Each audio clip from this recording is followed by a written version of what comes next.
So they get into the event, and Jax is like, she don't usually come to these events, but folks been showing out all year, so she just had to go ahead and step out and get with the tangs. And so she asked him how it's been in Chicago. He said he just closed on a place with Brandy, as in Dr. Brandy, as in, he say, hopefully, she'll be Dr. Brandy Cash one day.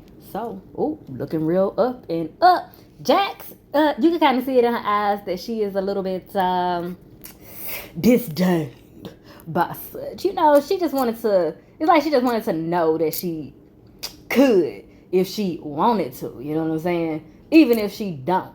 You know? Ego. And she congratulates him, and then he asks her how's everything going on at the firm. She tries to play it off, and it's like, it's great, it's cool, it's cool. And he like, and she like, oh hell no, it's whack, honey. Every client wants to take a plea deal now. Like, what the hell is going on? And he said, look, it's no secret you crave complex cases, much like you crave them cigarettes. He did not have to shade her like that. See what I be talking about? That's why we love him. And also, fuck him up against the wall. And him with handcuffs on and crazy glue on his lips. Shout out to Bernie Mac. Yeah? So, they turn around, Ozzy and his girl, the girl in question, yeah, they step up, step out, say it loud. That's definitely not a coincidence. So, yeah. He steps up with his girl, and what we are meant to note, very specifically, is that she's white. And that is meant to mean something to us, okay? Write it out with me. Let your hair down. You say you want a thug? Don't be scared now, all right? So, Cash goes about introducing Jax to Ozzy, and they both act as if this is their first time meeting.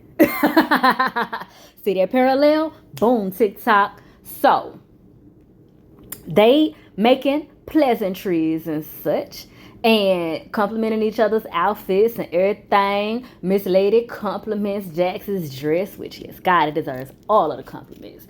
Ozzy makes it very clear that that is his girlfriend, Wendy, and his stylist. So, Jax is connecting the dots, okay? And, child, Ozzy's name is Orso. Wendy says his name Orso as she's speaking. That is so fucking funny to me. But anywho, goodness gracious. So, Jax being very pleasant, polite, and also how she be. And she like, well, Wendy, you got very impeccable taste, honey. It's so very wonderful to meet you. Corey, they walk away, and Corey says, they seem cool. Jax is still looking on like,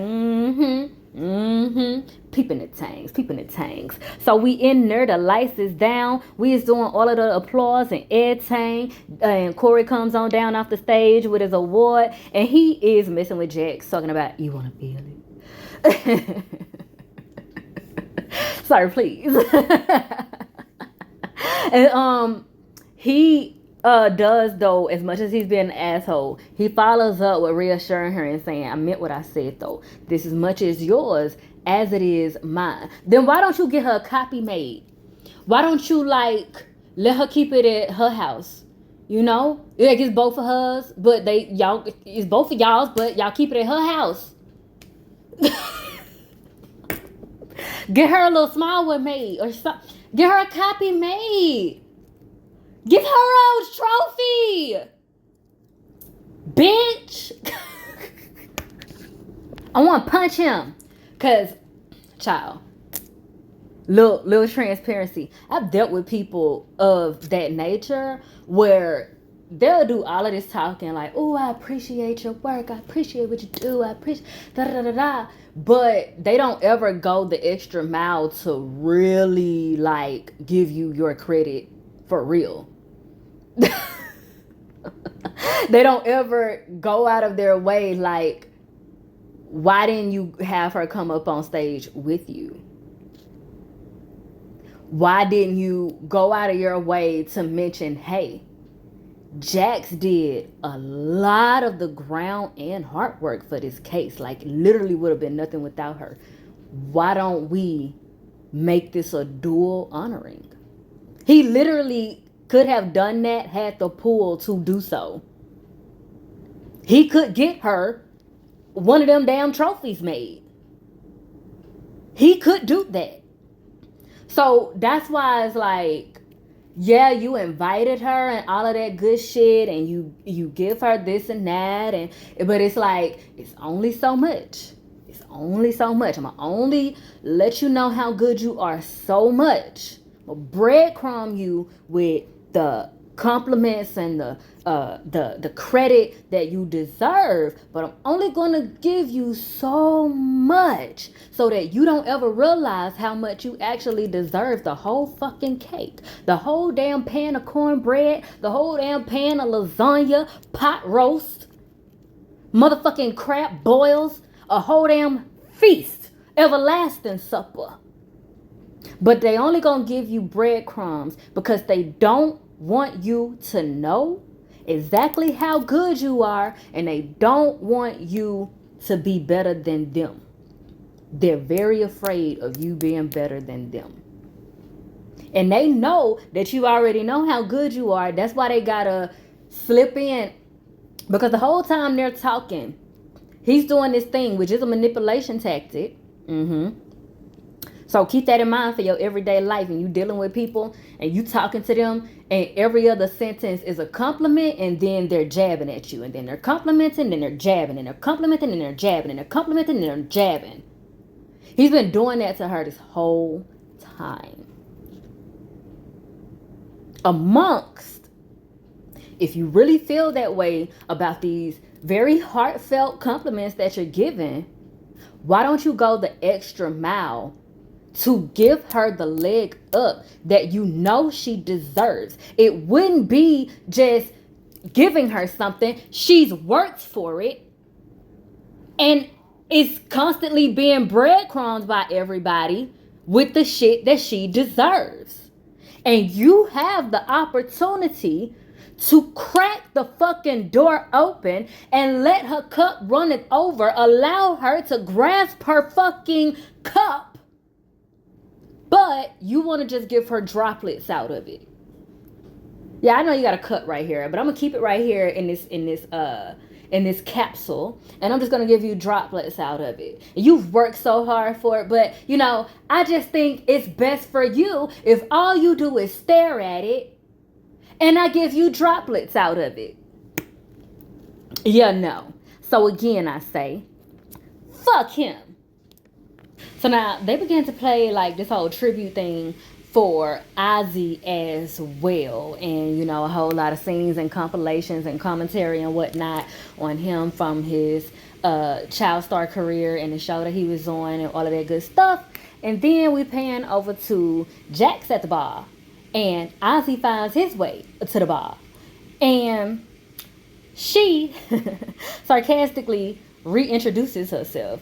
And he acknowledges it and was like, I felt like it was better to play it off than have to be explaining this, that, and the third. And Jax was like, yeah, I'm sure it'd be quite awkward to have to explain in the middle of this event that you trying to pay your girlfriend off and break up with her.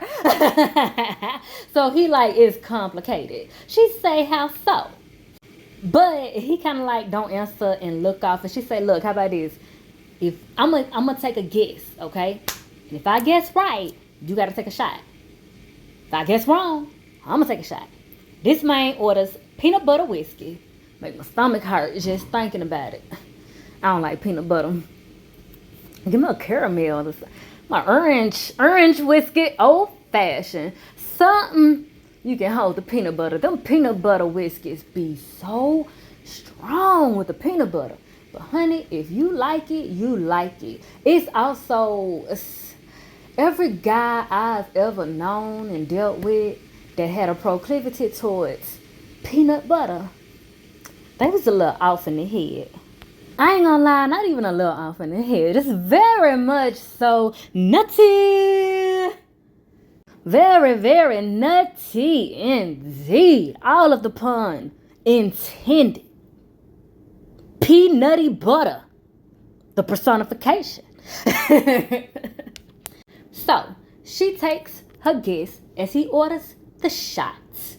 And your father and your agent don't want you to marry Wendy. They don't want you to be with her. They're not opposed to you having a lady on your arm. But you walking around with this white girl ain't gonna be no good look for how you trying to transition in your career. They want you to maintain your loyal black female audience. And that's gonna be very hard to do if they see you posted up with some Sabrina Elba type. Bless your heart. Okay? She even acknowledges shit.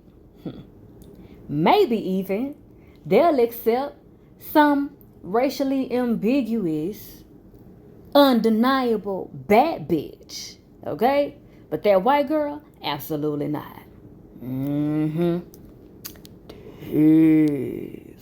So, she goes on to say, you walking around here with Wendy, a white woman, 10 years your senior, so she 10 years older than him, honey. I ain't even catch that.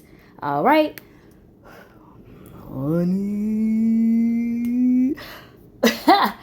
So she like, seems to me also that's like a big ass fuck you to your father and the system, considering all of the tanks.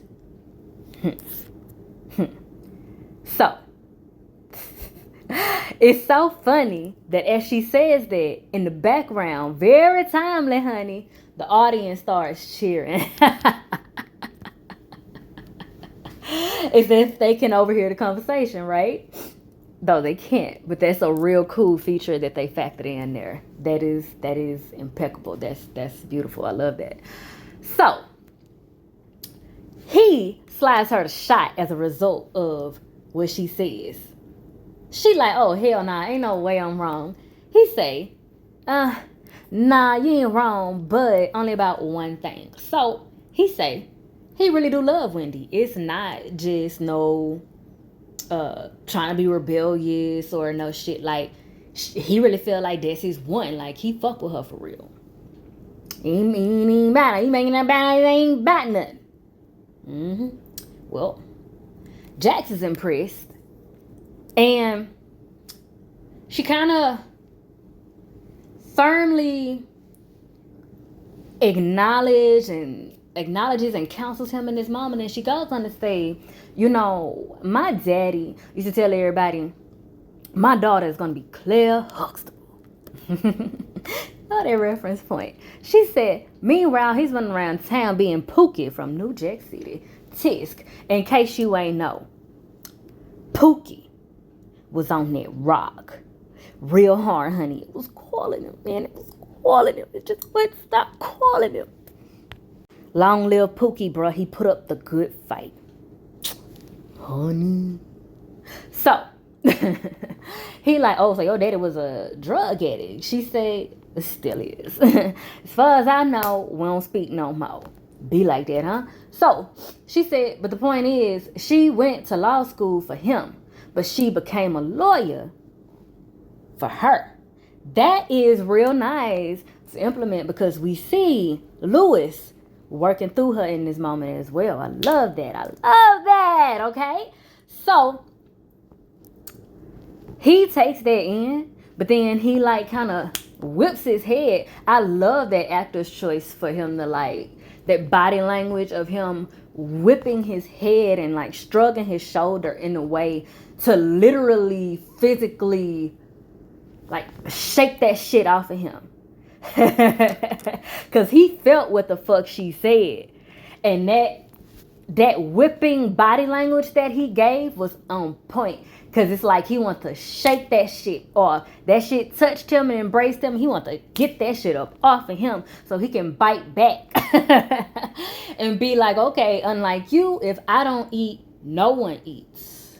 That's unfortunate. But the thing is, her life is not that much different. I mean, she does have Lewis. Lewis made money, you know. He don't make as much as her, I don't think, but he made money. You know what I'm saying? Like, if she fell off, I'm sure she got a cushion. And, you know, shit going on. I also feel like Ozzy has more than what he's been allowed to see. And so he's speaking from a limited standpoint. But he could fire his parents and shit at any time.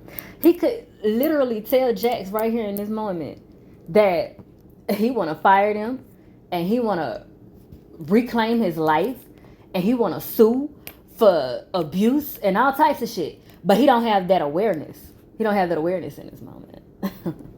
He's been like severely blinded and shit and limited. And he gives the vibe also like a caged dog. And I don't be comparing black people to dogs and shit unless it's like super intentional. So I'm not like, this is not to dehumanize him. This is me picking up something primal that is exuding off of him that seems to have been created from being held captive and or these different circumstances and variations and levels of senses of captivity. Yeah. Yeah. So he makes the statement, I'm not an individual, I'm a corporation. Jack says, maybe that's the problem. Period. He says, so what do I do? His physical acting is very great. I love it. So Jack says, you need to go ahead and get that NDA, handle your business with that money. However, if you really love her and you feel like she really loves you, then tell your father and everyone else to fuck off. And she hands him her card. Tells him to call her if things get messy. So she then takes that shot. She makes it clear too. I took the shot because I wanted to, not because I was wrong. I most certainly was still right. Boom, TikTok. In the next scene, we with Lewis, and y'all know Lewis is like a game designer, game coder. He's a gamer, constructive, artistic dude in that particular type of field. And he's meeting with this dude that looks like Damani Harris, T.I.'s son. It's not Damani, but he looks like Damani as fuck.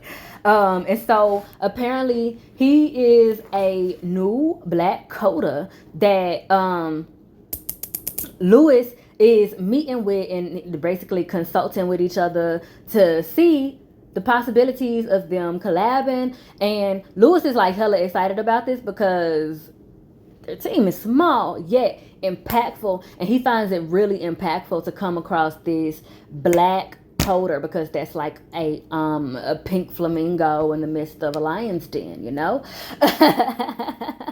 So they're very, very excited to be collabing and shit. And so as we finish up on that, we transition to him going out later that night with Jax to basically further discuss with her his excitement. I'm sorry, y'all. I be stemming with my nails. But yeah, they go out, date night. Seemed like a, light celebration for the meeting and whatnot. And he's discussing him. And he's like, his resume is solid. I'm nice to know that it's another black face. Okay. And he mentions these people he worked with named Lena and Cliff and Honey. He cool with Lena. And he loved Cliff, but Cliff seemed like he probably mediocre, but he's familiar. One of them. And Jax finds that funny as well. So they make it on over to that table. This is a nice looking restaurant outside the house. Looking very good, honey.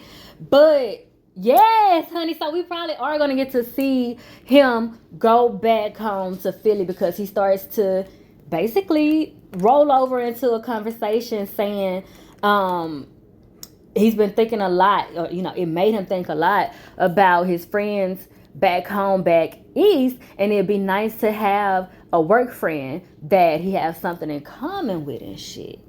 Hey, cute. And he mentions, Jax is his best friend. Jax is taken aback. She said, I'm your best friend. He said, yeah. Yeah. And so she loved it. She said, oh my gosh, every time I think I'm going to be more in love with you, you just sweep me on my feet. Oh my God. Also, Jax, listen, pay attention, okay? Okay? Reel that unevolved Virgo narcissism in. Okay? It's good to acknowledge it. This is just a little tip, y'all. This is just a little tip. It's good to acknowledge a compliment. Okay? Acknowledge the compliment. Take it in. And then don't allow for the other person to have to steer the conversation back to what they were saying. Acknowledge the compliment or whatever it was that adorned you. Take it in, show that appreciation, and then immediately follow up with, oh my gosh, now what were you saying? I'm totally all ears. Okay? Something of the sort. Be sure to round it back to what they were saying, because as much as it's important to give that gratitude for what they said, you also interrupted them. Listen, make sure we're actively listening, especially if that's already been a problem in your relationship. Jax don't be listening, honey. That's my point in saying that. And I like to give little tips and tricks here as I can. So yeah, continues on. Honey, and they is staring gleefully in each other's eyes. And Louis segues and it's like, you know what? Cheers, baby. Cheers to us. Cheers to eyes. Yes. And somebody comes on over talking about stars to interrupt, but ain't you Jax? And she like, oh, Michael Johnson. And they're like, right. Okay, good to see. She like, this is my husband. And then right on around the bend comes Tony. Not Braxton, living legend, but Tony, the crazy bitch. Y'all know I've been giving Tony compassion, but I'm finna tug her big old ears. I'm about to snap her into a Slim Jim. Cause why do you think it's appropriate to come waiting around the bend to be talking about they killed your baby? Girl, if you don't get the ASAP. Honey, that's how you know that Jax is a damn good lawyer. Because the way, I don't know if I would have been able to contain myself from jumping over that table and giving her something to sue me about. Baby, let alone. Then she would have had a case of criminal charges also. So, with that said, it's better Jax than me, for real. I stay around folks that value sin and bringing the best out of me. It pays, honey, and goes a long way. So, yeah. Jax say, the truth, Michael, is that Tony had a baby with my husband. Because that's what she does. She fucks married men. Oh, wait, and women too, huh? Right? Oh, so Michael, it's gonna be a night, but you might want to make sure you wear protection while you're swimming around in that swamp. Enjoy your dinner, though. I heard the cornbread is bomb. Hey, I ain't got to say nothing. I ain't got to say nothing. Jax said it all, and I done tugged at Jax's braids and her little button nose this whole episode about being compassionate to your girl Tony. But what you not gonna fucking do is fucking blurt out a fucking lie about me in the middle of a fucking restaurant. Let alone some heinous ass shit like that. So when Jax follows up and calls her reproductive system a swamp, honey, so be it. You got like fucked up that she already been letting you make it as it may through this damn case. And then you gonna come up in here and say some crashed out shit like that about her? And she's a fucking lawyer. That shit could fucking damage the entire fuck out of her career. And you saying that shit around somebody that is also in her field. So, in a regular sense, maybe she could have hit her with a one-hitter quarter line and left or something like that. But if you think he's finna walk up in here after you done fucked this lady husband, got pregnant by him, suing them, turning them every which way but loose in court, doing the goddamn most, oh no. And then you gonna come up in here talking about they killed your baby, you just blurting that shit out all willy-nilly just off a GP? Girl. If you could pull yourself together enough to come out here and have a wonderful dinner with this handsome man, you could pull yourself together enough to not have me fucked up like that. Child, bye. I already said, I'd have smacked her. And that sure would have made matters worse, because then they've been like, see, she's violent. What I will say, though, is this is kind of a lesson in not cutting your nose off to spite your face. Reason why I say that is because her and Louis still have a connection regardless. Even though the baby passed away, it's still fresh. And Louis, I would imagine, still has a connection to that child, which is why he still feels some sort of empathy amongst empathics of her, of Tony. So while I'm still not mad at Jax for shit she said or nothing, just considering the fact that they were having a date night and her top priority should be fixing and you know, continuing to work on things with her husband.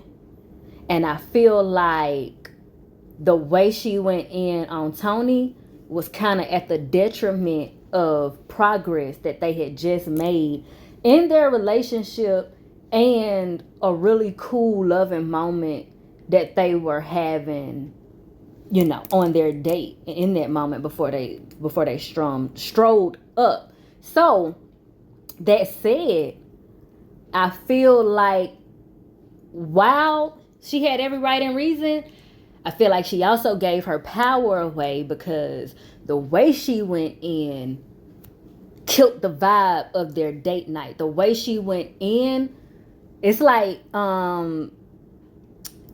Louis ended up catching a stray by default. So now y'all night fucked up. You prioritized your ego and getting at her more than you prioritized continuing to have a wonderful night with your husband. Tisk. So again, that ego came up again.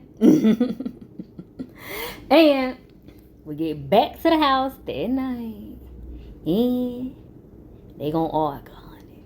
They gonna argue about it. Chat. So Jax is like, what the fuck was I supposed to say? Louis said, you caused a scene in the middle of the restaurant. No, I don't think she caused the scene. Tony caused the scene. Okay? Tony caused the scene. However, Jax participated in the scene. Okay? Now, I just want to, we got to call it what it is. Okay? Let's give the responsibility where it's due. Jax didn't cause the scene. Tony caused the scene. You know what I'm wondering here? It really just occurred to me. I didn't think about it. But I feel like there is some colorism lingering here. Because Tony is light-skinned. And I keep, one way or another, there's this other instance of another layer of how Jax is being blamed for everything and also dismissed at the same time. And it's like, if you dismissing her like a motherfucker, how is she also to blame for everything? So Hey man, it's crazy. And so yeah, I do feel like that was definitely an instance. I don't know about every instance, but that instance in particular was definitely an instance where it's like the light skinned girl started it and the dark skinned girl got blamed for it because she responded. So and it's like, no, Jax did not cause the scene. Tony caused the scene. Jax responded. And she had every right and reason to. You don't just walk up in a restaurant accusing people of murder. The fuck? And Lewis talking about why you can't just ignore her. I'm not ignoring somebody accusing me of murder of a baby, let alone. Fuck you. Like my bad, I kind of drove the vibe on into hell, but she is not wrong for responding or going to fuck in on her. She was just wrong for not maintaining her energy. Like, it's hard to explain, but Jax could have said what she said, but with a different energy transfer, and it wouldn't have killed the vibe of the night. Or she could have left out swimming in that swamp. That's dark, because we know you're referring to her situation, and that's fucked up. That's also Lewis's loss. So, like I said, you did it in a way where Lewis caught strays. That's where she fucked up. That's where she gave her energy away on some shit. That's where she gave the power away. So that's where Lewis's feelings are valid, but his words are terrible. And that's what I be talking about. His wording a lot of the time be fucking terrible. His heart be in the right place, but either he not saying shit when he needs to be talking, or when he is talking, he's saying the wrong shit. Fuck Lewis. But he like, why do you have to match her petty every single time? It's fucking embarrassing. And Jack say, what you know what's embarrassing about the fact that I still have to deal with the woman you had an affair with, and why do you have to be her biggest defender? And Lewis is like, can you stop saying that? She like, stop doing it. He said, look, since you got all the answers, Jax, tell me what to do, okay? Because every time we want to get into some feelings, yours are the only ones that matter. And she turns around, I never said that. Now, Jax, you gonna piss me off. Because you are intelligent and you are also a lawyer. So you know good and well that you don't have to say shit with your mouth to say it. Stop it. Stop it. That's the same thing I was saying when I was at the restaurant. Okay, appreciate that adornment and then reel it back to what he was saying. Listen to him. Listen to him for once. So, yeah. She turns around. She's like, I never said that. She's like, she want to cry. And Lewis, he sighs. He kind of pulls it back. He pulls it back. He sees her and things. So, they just kind of separate physically, take a breather for a second. And Lewis decides to take the accountability in the situation and say, look, they're there because of him. He should have just gone to the memorial. But he was like, he couldn't. That's understandable. He felt like he couldn't. And he like, now after all of this, here he is, ashamed. Ashamed. Oh, shame. I'm sorry. But yeah, because that makes sense too. He's feeling guilty. And ashamed. I feel like he let his kid down, and therefore like the mother of his child down. This is the thing where, that's why I said you would rather have Lewis be this way. Because, like I said on my stories yesterday when I was talking about some other stuff and I mentioned this show. Like, it's very easy to get in your ego and want Lewis or your man, if you was in that situation, to be like, fuck that bitch, check her, handle her, da da da da da da. I want him to be like rough and dismissive and shit with her. But you gotta understand that if he do that shit with her, he'll do that shit with you. He'll do it with your child. He'll do it with other women. It's like, that would be who he is. Lewis is loving, so you have to let him love. You have to let his heart be elastic in that way. And if you don't, that's when the boundaries and all of this other fucking shit gets all over the place. So it's like, if their marriage is gonna fucking work, Jax has got to learn how to listen and give him the space to be the heart and bring her fucking heart into the room with us. Goodness. Where is it? Is it in the spiritual pussy that is trapped in the iceberg and scales and all of that shit? Is that where it is? I think that's where it is, y'all. Golly. Somebody got to go get it. But to simplify what I mean by that also is Tony is very emotionally transparent. Tony is very heartfelt. Tony is the type that just sit and will listen to him talk all fucking day and be interested in whatever the fuck he's interested in and would likely make her life all the fuck about him. And that's an extreme opposite to his role with Jax and how Jax is with him. And Jax makes most things about her.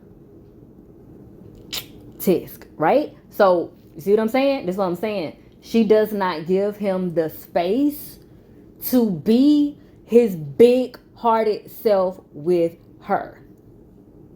She doesn't allow him that space. And then all these times she's pushed him away and cheated on him and all of that. And then you give him the space to do what you feel like is, you know, what has to be done to balance it out. And you're having to learn the hard way that your man is a good man, Savannah. And you a cold-hearted bitch. You need rehab. And it's fucked up because the reason Jax don't understand his way of being is because she's been surrounded by terrible fucking men all of her life. So, like, just the spectrum of terrible fucking men all her life. And so you keep thinking his core values of honoring his position as a father and respecting and having heart for the mother of his child and or the mothers of his children, you take that as an attack and opposition, him being a traitor, instead of hearing he has core values as a human being, as a man, a real fucking man, loving, a lover, a real lover. You not realizing these are core values in him being a true lover. Ain't it a motherfucker when that line from Why Did I Get Married Marcus said when he was like, you know, you women be so used to losing, you can't even recognize when you won. Like, Marcus was kind of the wrong messenger, but also that line has truth to it.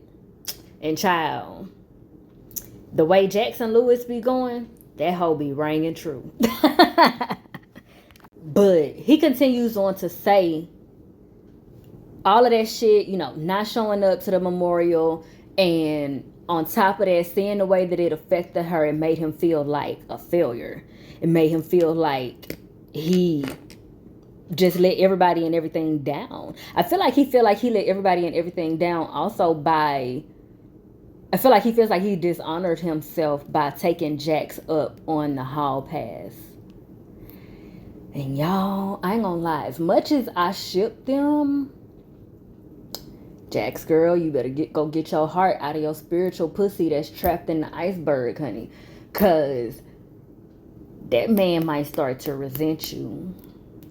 He might start to feel like, I made my whole life about this woman and she turned me to a vampire for a night, and I went and did some shit that caused some shit that caused some more shit, brought a life into the world that died and then left it. And then, like, bro, Tisk. That's some shit to have on your fucking psyche, bro. That's some shit to have on your psyche. And I also feel like Jax doesn't take enough accountability for bringing all that infidelity and shit into their marriage in the first place. She introduced that to their marriage in more ways than one, in more phases than one. So that's another reason why I was so hard on her in the first place too, because you've yet to thoroughly, like, really just head first take accountability for how you introduce the infidelity and the disloyalty and things of that nature into y'all's marriage. You introduced it. You also introduced it to him by encouraging him to get his lick back, quote unquote. Like, but she softens herself and she goes on over and embraces him, which I love, okay? And she says, though, I hate she made you feel that way. It's not your fault at all.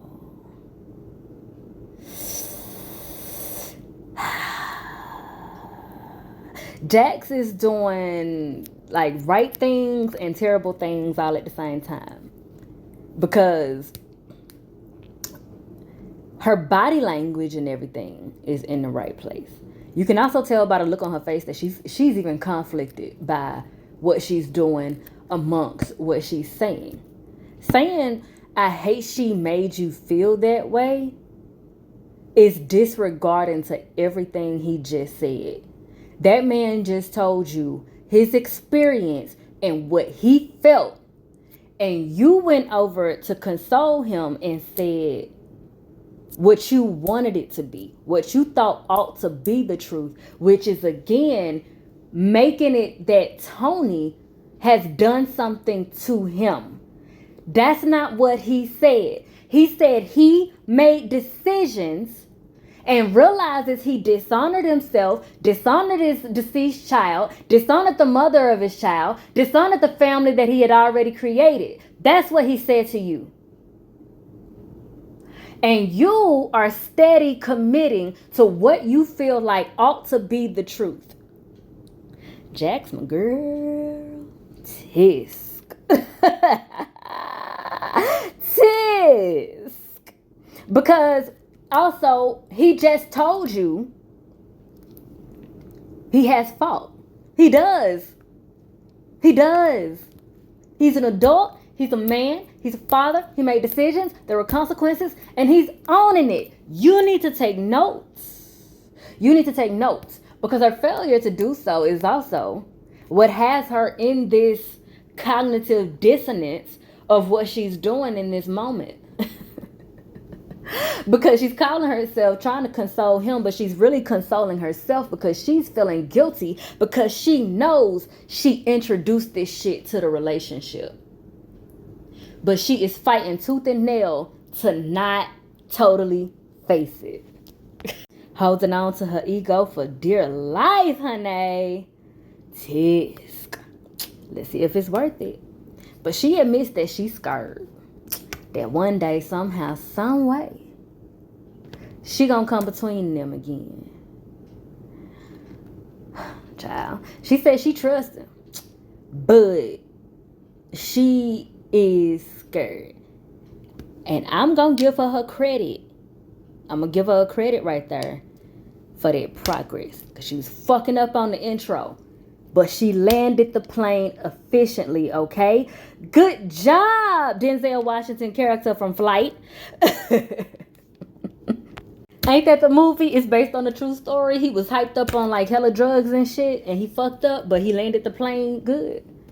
Saved everybody's life, but it was like he still fucked up because he, I don't know how much credit you get for, you know, solving the problem that you caused, because that could have been avoided. I don't know. But you get the analogy I just made there. We gonna give Jax her credit because, honey, we know that this is the miracle of getting blood from a turnip. Getting Jax to admit that she is scared. Good job, my girl.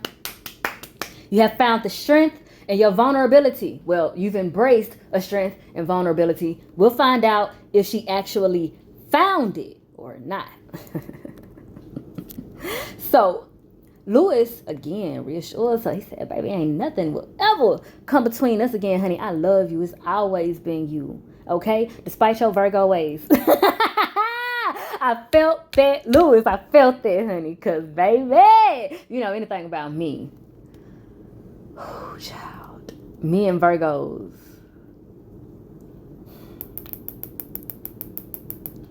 Tisk. I appreciate Virgos, though. I really do. I really do. And apparently, Lewis is a Taurus. She called him stubborn Taurus. Child, Lewis ain't. I feel like Lewis could be much more stubborn, to be honest. Especially being the fact that he is a Taurus. I feel like he's quite an evolved Taurus. And you know, Taurus are very heartfelt. He does lead with his heart. And I feel like really great ways. But like I said, I feel like he could be more stubborn. He really could. Anyway. So yeah, they wrap up on that scene, honey. And as they're wrapping up, she says, you know what? She gonna call Ben in the morning and apologize. But they ain't hiring him back. And she like, they gonna handle Tony together. And Lewis, he cool with it. And they kiss it out. And they gonna work it out. Now, Jax, you know you could have handled that sooner than later. But I'm gonna let you make it, girl, because we got there, okay? We got there. It was a scenic route. It was a rocky road to Dublin. But we made it there safely, okay? And Lewis want to know if he can still get his dick sucked that night. But she playfully closed the door in his face. He looked down. He's still kind of introspective. He like, we got to fix this Tony shit. Yes, the fuck y'all do. Yes, the fuck y'all do. Because I ain't gonna lie. As much compassion as I got for her, honey, I need her to snap into a Slim Jim. All right? Expeditiously. We then are finally, officially introduced to Tommy Egan turned Billable Bill. Honey, we walk in, honey, and they is embracing him, and he comes in, and baby, they is laying it on thick, buttering him all the way up, letting him know that he makes them a lot of money, constantly chanting Billable Bill. And he got it understood, looking around with these piercing eyes of his, very intentionally. I think he's there for more than what is on the surface. He's talking about honor and respect. It's ingrained in him from 10 years from being the what they call him? The National Guard. The National Guard. The Coast Guard. That's what it is. The Coast Guard. I was close. But yeah, take from law school, okay? And he wants to know what he can do to make his success at the firm happen much sooner than later. Okay? Okay. So that also gave us some background information. Our boy is well striped, well rounded. He's been around the world and ay. Can he find his baby? I don't know where, I don't know why. Where he about to go? Okay, this when things get serious, honey. They bring him on in. They close the door and say, have a seat. Real dramatical like. So we pan now as we see them go on over into the corner and such and have their like incognito meeting of it all. And we jump on over bike to Oz's house. And he walking around looking crazy. Looking at, you know, pictures on his wall and whatnot. It seems like he's quite retrospective about all of the things. Okay, we then pick up with him over to his parents' house, and he go over there. He starts saying to his mama, who is played by the lady that played Will's mama on Bel-Air. Interesting, not to be confused with Fresh Prince of Bel-Air. Talking about the lady from Bel-Air. But yeah, so, honey, he go over there. He starts saying he considering what Jax, no. Well, he's considering what Jax said, but the other side of what Jax said, that they didn't know nothing about what Jax had said. And that is where she was telling him that if he really loved her and feel like she loved him and he want to stick it out and have a true opportunity to really be who he is, beyond a shadow of a doubt, then he needs to tell everybody to fuck off and let him live his life how he live it. You know what I'm saying? Let him be with his girl and love and be loved, child. But his mama ain't trying to hear that at all. At all. She sent it dead eye. And something about that had me to thinking that, like, is that not his... Either it make me feel like that's not his biological daddy, or his mama is like a Sonya Norwood of sorts. And it can often seem like the daddy is the front runner, the shot caller, and all that shit. But she really the puppet master, you know? And I wouldn't be surprised. Because as soon as that daddy exited, honey, she was all up on him like white on rice, like a mob boss. I'm talking about big business. Her whole aura changed. I was scared. I was not ready. She's giving like Lost Housewife from Desperate Housewives or something. If you know anything about that show, you know how that could go. Honey. But this lady do some great facial acting as well, particularly with her eyes and her cheekbones, baby. With the way them eyes got to shifting all over the place, she looked like, mind you, she keeping it together, but she also looked like she want to bite him in his face. Like she want to light him on fire right there. And she says to him, you know, if you wanted to ruin my day, you could have done it over the phone. He said, look, I'm not trying to ruin your day. She said, no, you're trying to ruin my life. Tisk. He said, I'm aware of everything that you done for me, but it's time I stand on my own. Child. So he goes to say he wants to fire them, and he don't want to do the movie. Let me say something. He foolish. He's definitely blinded. He's definitely blinded to the circumstances that he's in. He should not have ever went and told his parents this. He should have called Jax and had Jax subpoena them, or have Jax go say whatever it is and put in play whatever it is that needs to be put in play, and you know, her help him find another agent and another manager right quick, right fast, that can railroad their ass and, you know, figure out his rights, figure out if he can sue, all of that good shit. And then, you know what I'm saying, stayed out the way, stayed away from them, and just going over there, do whatever it is that you're gonna do, have your girl and all that good shit, and amp up security, okay? But he fucked up going and saying this to his mama because you just told your abuser your plan to escape. But he don't realize the situation he in.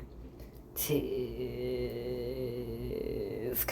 He said he also not doing the movie, and mama is not having this at all. Honey, she looked like she finna have a heart attack, and she also looked like she trying to stay off of his ass at the same time.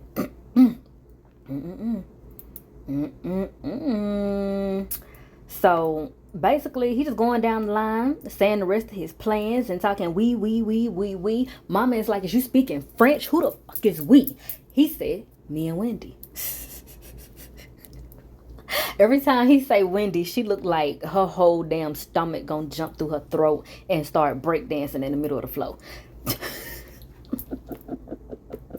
She turned around talking about, so you been fucking this middle-aged snow bunny for like 6 months, and all of a sudden you think she got what it takes to be your manager?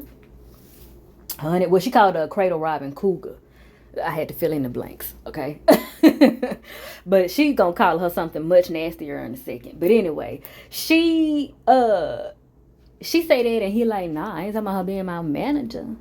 She gonna be my wife. She's his wifey, tisk. And he clarifies and corrects that he been fucking with her for 2 years, not 6 months. Ooh. Funny. And he says she don't treat him like a commodity.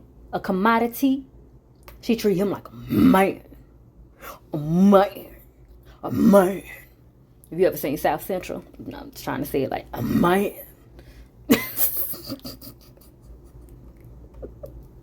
Anyway. So he like, y'all be emasculating me. She don't emasculate me. You be treating me like a child. She treat me like a man. A man. Okay. And mama is like, oh, so you been colonized. Let me ask you something. Who was taking you to your auditions, going on international press tours, giving up their jobs to be by your side? That was me and your father. And now you got the audacity to fix your mouth and say we didn't love you. This is and always has been a business. But if you want to kick us to the curb, you do you. Boo. I added the boo. And then she goes on to say, but before you put a ring on that I don't even want to say what she said, bro. That's just nasty. I'm not even finna repeat that, bro. My tongue don't need to touch that. That's just nasty. And it's very derogatory. I don't think that's necessary for her to be saying. That's just racist and well, you know, black people. Y'all know what I mean. I don't get with the bigoted shit. I don't get with the bigoted shit, and also there's just nasty for no good reason. His mama just a nasty individual. I'm not even gonna repeat that, you know. I'm just gonna let her be nasty. But if you watch the show, you know what she said. But her point was, before you go about putting a ring on her finger, her pussy so good she should never be single. Nah, they cut to the next scene before she says what she says. They don't tell us what she says, you know, whatever the secret is or whatever. We just cut to him talking to her outside. It's a heated argument and it's nighttime type shit. And she like, do you even love me? He like, of course I love you. I'm destroying my life for you. She like, nah, ain't no way, because how could you even believe her? Ain't no way. I can't do shit with you and you can't even see how far they would go to manipulate you. Like, what the fuck? You always doing something to sabotage our relationship and acting like a goddamn child. And honey, that seems to be his trigger.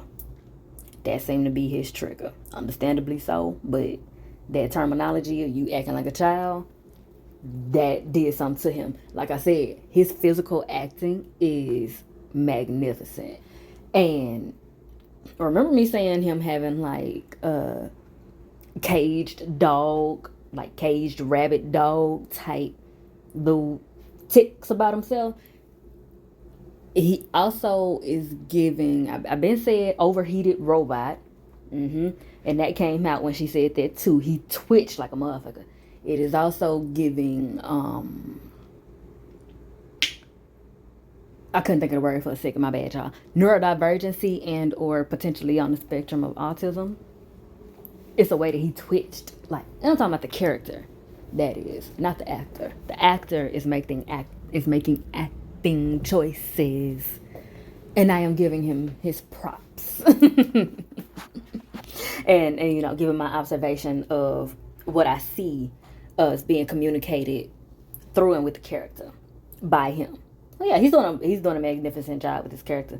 I've seen this actor before, but I haven't actually seen him like act. Like, I haven't watched anything that he's in, but I've seen him before. That's what I'm saying. So this is great. He's done a really great job. I'm definitely look him up after this. Anyway, so he fucking does a real strong twitch. Real strong, aggressive, somewhat explosive twitch. Like a demon was about to jump out and he snatched it back in.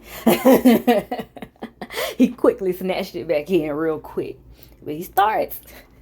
It reminds me of that clip of Diddy fucking Diddy. Whatever I want, I'm going to get. Whatever I want, I'm going to get. Like, that's the mode he starts to go in. And he's yelling, I'm fucking Ozzy Edwards, baby. I'm Ozzy fucking Edwards, baby. Yeah. I see a lot of different, like, real life public figures that they are, like, using to compile and put together his character. Like, just for instance, while we're on the subject, I see some Jonathan Majors and Michael B. Jordan smashed in there amongst with like some Gary Coleman isms and quite a few. I like this compiled complex character we're dealing with here amongst, like I said, the way he's playing the character. So yeah, honey. Wendy snapped back, honey. She said she is not one of them Instagram bitches sliding into your DMs, honey. She don't need this. Her man has 2 jobs. Nah. I added that part in there. But she goes on to say that he is fucking delusional and can't ever tell when his fucking parents is manipulating him. And you know what? She is done. She loves him, but she will not continue to live like this. She gotta choose herself, Lucius. And she storms off. And honey, he very tick, boomy, ragefully storms after her. And then it blacks out. And then we cut back to Jax at the firm. And she is off to lunch. And Bill catches up with her. And it's like, hey, you off to lunch? She like, yeah. He said, can I come with? She looks at him crazy, but seems like she ended up letting him go with. Seemed like he asked a question, but like it wasn't really a question. He was basically telling her, I'm finna come with you. And then the body language said it all because he continued to walk with her. I like how they show the culture clashes type shit without it being like a clash. It's just some shit that you notice, right? I'm gonna leave it at that. Anyway, they're out to lunch, and he's like, the reason I want to take you to lunch today is because, well, the truth is, I've admired your work for a long time. And although we haven't crossed paths much, considering he does civil cases and she does criminal, she corrects him and says, I do civil as well. So he says, yes. And I just want to see where I stand with you. Given that I'm trying to make partner. She said, getting right to it, huh? He said, well, I believe I want to ask something. Let them say no or yes. Hey, she said, you're on the right track. I would agree. Let's get to it. So, she was saying, she goes on to say that she noticed that he on a solid track and it's good that he built a lot of hours and whatnot, but he needs more criminal case experience, and that comes with her. And he's only been there for 6 years. So why is he such in a rush? And he's like, he just believes to be a partner with her. And she see. But why? She said in due time, he will. So he on the slide except said he like fair enough, but then he goes on to ask her if he has a family. She like, yeah. He said he got a family too. He got 2 girls and a boy. She notices that his kids seem to be biracial. I'll say seem to be because I don't trust this nigga. I don't trust this nigga. Them could be anybody kids. Okay, because it's just kids. It's not him in the picture with the kids. It's just kids. So yeah.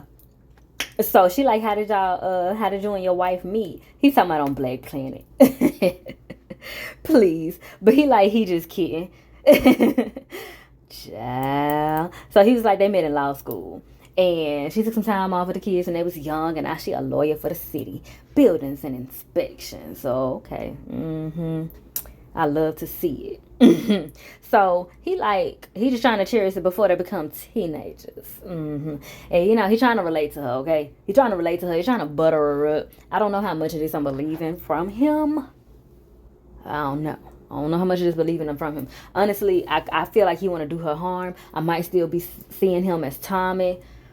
But also the stuff that he said about his background and the way he be looking and these things, and he's looking at it. It's stuff. Every time a bunch of people are looking away, he's looking very intentionally at something very specific. And I'm like, what the fuck is he looking at? But honey, I digress for now. So they finish off the dinner with basically they found some common ground, and Jack says she'll consider it. So that's where they leave off, and then we pick back up with another like meeting of sorts. They got another litigation, honey, about Tony don't call no more, no, not at all no more. No, Tony keep calling ho, she keeps on calling ho, keeps on asking for more money, more time, all in my face. Hey, baby, no, for real. She talking about 1.5 million fucking dollars.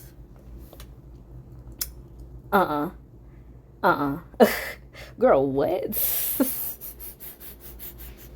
Please. Please. Me and Tony wouldn't speak no more. She be swallowing teeth and some more. I'd have to drag her down the street, let her know not to fuck with me. She talking about she don't feel safe. Honey, she shouldn't.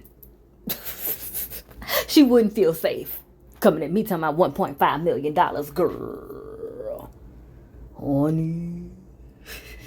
Talking about Jax recently intimidated her while she was out on a date. See, I knew I wasn't tripping. I knew I wasn't tripping, that there was some colorism elements sprinkled up in there.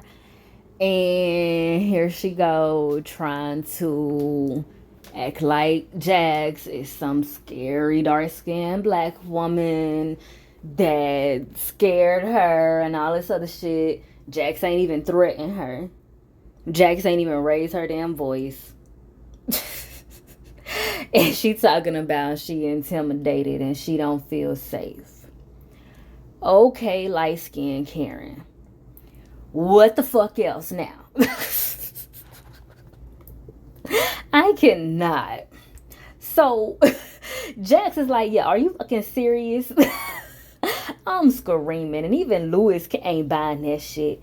So, Jax is like, very clearly, this is no longer about Jaden's death. So, let's be honest. Attorney to attorney, what is it going to take to end this? And the other attorney is clocking it. Close her book. And she like, look, you dealing with a wounded woman. And on top of that, an angry one. My feeling is what she really needs is closure. And you know, I respect the fuck out of her for going ahead and saying that shit. For real. Shout out to her. Honey. So they take that in and they like, what we gonna do? So Lewis goes ahead and decide he's just gonna go talk to her without lawyers, without her, all of that, just human. So leave it at that. And then we pick up with Miss Cash Dog. Y'all, let me tell you, she's doing a good job. Also, I got mixed feelings about the way that she delivered her lines. One, because I'm not sure if she's doing it purposefully or if it was just a method that she used to, you know, remember her lines and, you know, make sure she's staying on point with the story because, you know, she used to rapping. So that's likely a way that she, you know, it helps her to remember her shit and recall her shit and all that. But also have an appreciation for it because the musicality of this show, I feel like it works. Like, it might be an accident in a way, but I feel like even if it is, it works. And I'm fucking with her being here, and I'm very interested about this character because I don't trust this character either. So she talking to law enforcement, it seems. She got a nice pink hat on. Timmy Turner. Yeah, wait, Turner. Yeah, watch it, Turner. Yeah, on her Timmy Turner shit. And she crying and whatnot, and she like, I guess she like, she ain't seen her since yesterday and shit. She had went missing the day before. So she was like, she missed some shoots and she is hella fucking worried. That's what she wanna convince us. Okay? She's saying she 34, she white, and that's her girl. They bestest of friends. And she emphasizes that last time she knew she was with her boyfriend, and when she called him, he said he don't know and he don't care. So, cops asked what's the boyfriend name. Of course, Ozzy Edwards. So we flashed to him going into law enforcement office, being a sociopath that he seems to have the tendencies to be. And he's being very chummy and charismatic with the officers and whatnot, trying to come out very confident and sure, and I feel like also innocent. He's acting. So the cops are explaining to him that Miss Lady has gone missing, of course, and they're about to ask him a couple of questions. They offer him water, soda, okay? He like, of course. Wendy's assistant told them that it was a tracker on her phone that was able to locate her purse and her phone, and that they was dumped on the side of the 91 freeway. He said, okay, that's weird. You don't say. So he said Wendy does a lot of weird shit when she gets mad. Now, see, boy, you know you done fucked up, right? Because now you done told them some shit they ain't even know. Oh, she was mad. That's exactly how they respond. Oh, she was mad, huh? You guys have an argument or something? So he said, I bet you had plenty of girlfriends, and girls just always throwing themselves at you, huh? Bruh, that one comment has him in the sunken place. That one comment about her doing weird shit when she mad now has him in the fucking sunken place. Tisk. And so, yeah, they like, I bet girls always throwing themselves at you. She catch you with another girl or what? Like, what's going on? He like, nah, ain't no other women. He said it wasn't even, he said it wasn't even what the fight was about. They said, so, oh, y'all did get into a fight. Tisk.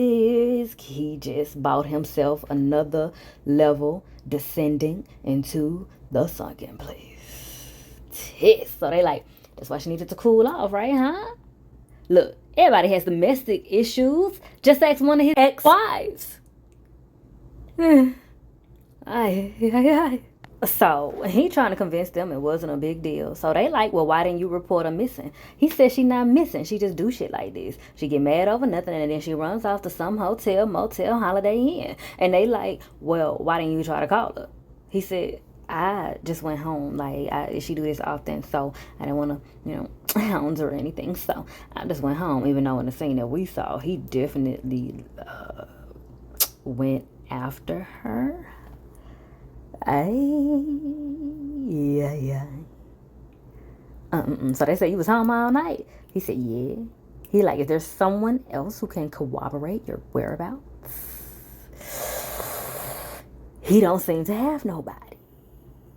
My God, today. And at that point, he says he's going to stop talking now. Unfortunate. At this point, he evidently realizes he need to go ahead and use that card that he got from Jax. And he does, honey, because we flash to Jax waking on up to his phone call saying, hey, Jax, it's Ozzy Edwards, honey. She like, is everything okay? He said, remember when you said call you if things got messy? Well, now they're just fucked. Absolutely. Absolutely. So, he ends up at Jax's house with Cash. And she like, what the hell going on? He said he called Cash first. But he didn't answer. But he ended up getting back to him, and now they there. And honey, they just got her all over the place, honey. This is a mess. This is a mess. Men, I tell you, men gonna have you up during the witching hour if they don't do nothing else. So, yeah. Ozzy talking about, he called Cash first, but when he didn't answer, he called Jax. Cash follows up like, you're clearly the better option, though. I'm like, dude, you could have said that shit, but not him. Like, it's fine that he said that, but I'm talking about Ozzy. He could have just said I also called him just to be safe because y'all a good team or something like that. Gosh, just keep downplaying my girl. Goodness. Anyway. But I think really what it is, he didn't want to hear the straight up truth right off. He wanted kitten gloves, and you know how men can enable each other through their bias and shit like that. Yeah. So it's really not even, it's really not about Jax. It's about them being weak ass hoes not wanting to hear the truth when they really are in a desperate position where they need the truth. That's why I feel Cash in this scene when he said that, like, she's the better option, because she really is the better option in this case. Though I do think they both can work together because they do that well. Long as Cash put some respect on her name, honey. So Jax gets straight into it. She like, when the last time you seen Wendy? He was like, yesterday, last night. We had a fight. Bars. But yeah, he was like, seen her yesterday. They had a fight. And he didn't get into like the details of what happened and Wendy stormed off, where he saw all of that. He just quickly jumped to the cops as asking him questions and all of this and that and the third. So Jax was like, you talked to the cops alone and told them what? And he's talking about, all he told them was that they got into an argument and that Wendy just ghosted him after the fact. And he don't really remember. Then they started talking to him like he did something to her, and that was their only point of interest, and blah, blah, blah. I'm not buying his bullshit right now. I'm really not. Honey, especially the way he skipped, dripped, and tipped all over that story. So he goes, sits down. He starts inhaling, exhaling and shit. And Jax is like, look, just give us a minute. Cash is like, he gave her a look like, are you sure? But he just gone ahead. So she walk on around to him. And he started talking about, look, I know you mad because I didn't call you first, but I only called him because as a man, particularly a black man, I did it another black man. I figured he'd be more empathetic. And Jack said, look, I don't give a shit who you call first. I'm here now. And I'm not saying this to fight for my job, because I don't need to. So, for the love of optics, as a black male actor whose white girlfriend is missing, a black female lawyer is exactly who you need. Now, have you tried calling Wendy to apologize or see where she is? Have you tried to find her? Why ain't you tried to find her? Like, what the hell? So, he started trying to have a tantrum, honey. Talking about the cops asked him the same thing. Of course. And she said, what did you tell him? He like, I told him the truth. It's like he has a realization once he says that. And he says, I haven't tried to find her. It's like he had some sort of realization like, damn, I didn't try to find her. Like, huh? Child, this shit crazy. So his phone go off, right? And he like, this is dead and he got to take that and shit. Honey, me and Jax is peeping some shit goings on. Because he was just talking so strong about how much he loved her and all of this other stuff. But she gone missing and you not looking for her. The cops like this here and you still not calling nobody or nothing. That's weird. So Cash come back into the room and Jax is like, he done already fucked up and talked to the police. He's not actively looking for his girlfriend. A famous black man and a missing white woman. Honey. And child, I guess that was the very dark joke from the beginning. When they all met in the restaurant and she was like an agent, managers and a lawyer and child star walk into a bar. There's got to be a joke in that somewhere. Yeah, there's the joke. It's fucked up. That's hell. Anywho, child. Woo. So, they got a pickle on their hands. And so Jack says, if the police haven't gotten a search warrant for his place yet, they'll have one by the end of the week. Hell, I wouldn't be surprised if they have one by the end of that night. That's me saying that, child. This shit is a hot mess. So Cash is like, sound like he need a lawyer, and look who's right on time. And she like, sadly, she may be too late, but I don't see how or why. And so he stepped back in and he like, sorry about that. So what's the plan here? And she like, depends. Are you officially asking for counsel? And she said, yeah. So the plan is that you talk to no one, you go nowhere, and I'm going to figure out everything I can about this investigation, including how you fit into it. Is there anyone you trust that you can stay with? He said his sister Kristen. Okay, honey. Call her. Call your daddy. No, call your sister Kristen. Call your sister Kristen, honey. And see if you can get you a pill and a pallet. So, Jackson's gone ahead and be more extra real with him and let him know that it's only about to get worse for him. And he should just get some rest. Ooh, child. So, we back outside with Jackson Cash. And he like, I know you love this shit. She like, shut up. Because she sat up there and manifested it. We get to the next scene, and Jax is dressed in this bad black and white dress suit. It's kind of giving Two-Face vibes, but it's going vertical instead of horizontal duality. I hope I said that right, but yeah. I began horizontal and vertical mixed up, but then I remember I'm vertically challenged. So that's up, that's height. Yeah. So yeah, her duality of her color pattern is vertical as opposed to horizontal. Yes. So yeah. So she walks out of her office. She talking to her assistant and is like, and Ozzy just went and talked to the police, ain't had no representation, ain't had no Nathaniel in his pocket, in his hat, or nothing called sense in the room with him.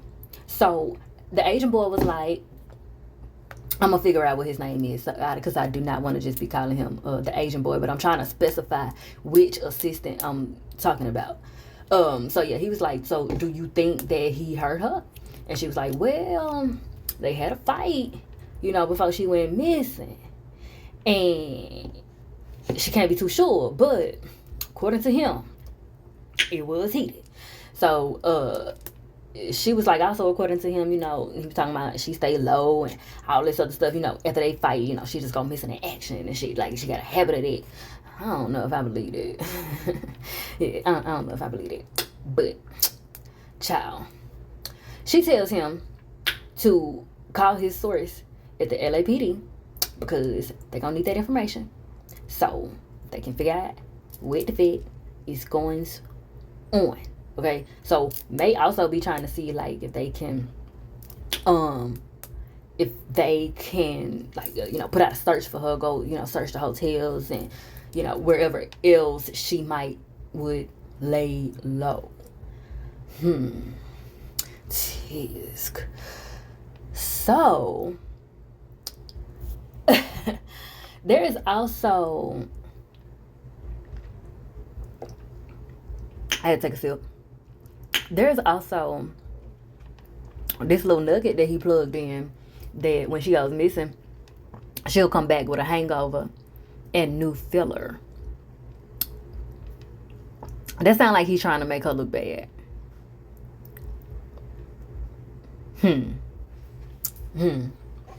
That sounds like something to me. But I'm going to hold that thought. Because, okay. So, her agent assistant is like, I cannot with him, bro. I like him. But yeah, so Jax puts him on a mission and it's like, look to see if he checked into a nearby hotel or Airbnb, whatever, what have you, someplace exclusive, expensive. And he cuts her off and it's just like, hey, find missing white woman above Wilshire. Got it. Yes, sir. Do what you do. Yes, I love him. So Jax walks on off into Billable Bill's office. And she tells him thanks again for yesterday. It was nice getting to know a colleague. He says, no, thank you. The pleasure's all on this side of the desk. Oh, really? He says, okay, that sounded weird once it came out my mouth. Okay. She says, so she got a new client, actor Ozzy Edwards. His girlfriend's missing. Have my investigator looking into it, and maybe you like to help out. It's not criminal, but could be. So Bill is like, hell yeah, he'll check the coroner's office. Call a coroner. It's gonna be a lot of black dresses and chest vests if I find out he got a next missus. What you think all the goons is for? A few by the door, 2 more out in New York. And I feed them curry chicken. I'm all about my green, now I mean, got some fat just in the kitchen. I got a spot like ops, and we cook ox tail. Got a scale for what's in the mail. I got whatever on my cabell, but if the cabell, I have him sleeping with some killer whales. I couldn't resist, y'all. I'm sorry. Anywho. So he was like, he had a coroner's office check for any Jane Does, honey. That way they can tiptoe through the minefield before they see us coming. Yeah, this man crazy. I kind of like him, but he crazy. So Jax is like, cool, we're gonna make that shape. She think he weird too. And also, he walks out of the office and gives a look. I'm telling you, him in these eyes, honey. He walks out of the office like kind of a few steps behind her, and he gives a look to like some of the other partners that are like across the way, and they make eye contact with him. Some shit going on, and we get mask on, fucking mask off, mask on, fucking mask off. And y'all know that's not a coincidence. I told y'all, son, this man in his eyes, honey, this man in his eyes. But we pick up at the bar with Lewis, and he's looking good. He's looking good, Lewis. So, Tony strolls on in to where he's at. I said bar, but this might be a coffee shop. Yeah, it's a coffee shop. So Tony was not expecting him, honey. He just so happened to meet her at the door. She comes in after a run, child, and she like, what the fuck, is you stalking me now? Like, what the hell? He like, look, I don't mean no harm, I just want to talk, just us.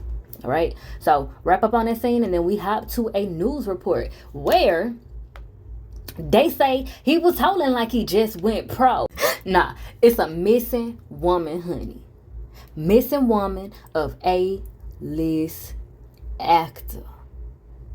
Y'all, you know, it was already bad, and it's even more bad for your boy.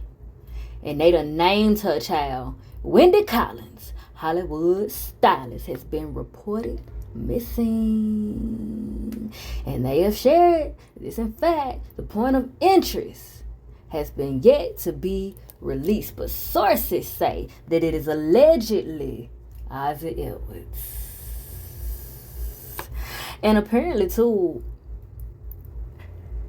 the character he played on the show was described as mischievous. The reason why I want to point this out is that because it's very important to deprogram from characters.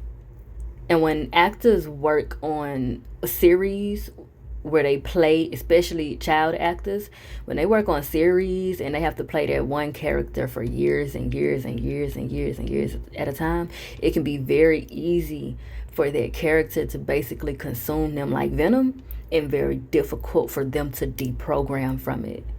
And I feel like this could very possibly be like a part of what's going on with him as well.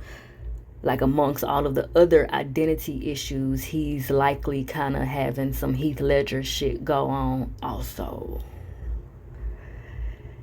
Ay. That is so unfortunate. So very unfortunate. But we see him standing in the mirror and he's hearing the report, but the report is at least playing overhead, and we noticed that he had some scratches on his chest. He had some scratches on his chest. How did he get those? And he lets off a loud, rageful scream, honey. It's not looking good. I think our boy is a maniac on the floor. He might be gone in the brain. My gosh, today. Woo! Okay, we pick up with Jax and Lewis back at the house drinking some Maestro tequila. And so Jax discerns that he either got some real good news or some real bad news. And so he clarifies both. And the both that is, he talked to Tony, okay? And she said, Tony went Tony, huh? He said, well, she said she dropped the lawsuit under one condition, which is she just want to spend one more night with him. Honey.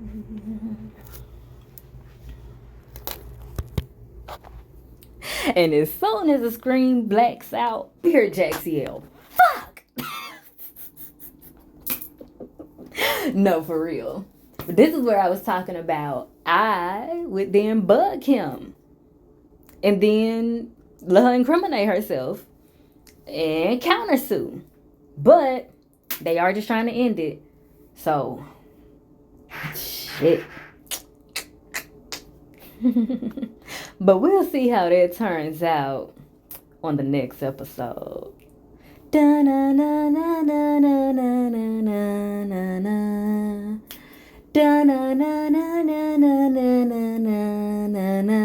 Falling back on that ass with a hellified gangster lean. Getting funky on the mic like an old batch of collard greens. It's the capital S and yes, I'm fresh and double OP. D-O-double-G-Y, D-O-double-G is C. Yes!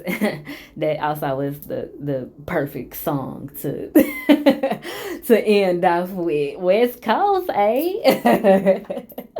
So yeah, child. Bruh.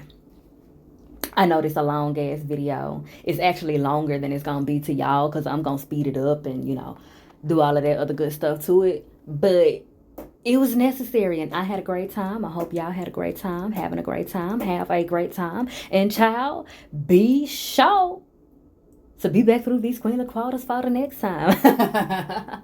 But not for real, y'all. Great episode. I believe I definitely said enough. The actual time on this video is at 3 hours and 2 minutes. So shit. With all that being said, child, if I do say so myself, honey, I have most certainly milked this cow dry. And I am thoroughly appreciative for the exchange of vibes. And if you're feeling synchronized, please do me a divine design and like, share, and subscribe so that you can be one of the first to be back through these Queenly Quarters for the next time. And be sure to bless that comment section with your questions and conversations. And as always, I bid you in all ways light, love, healing, and liberation. Emphasis on liberation. Mwah.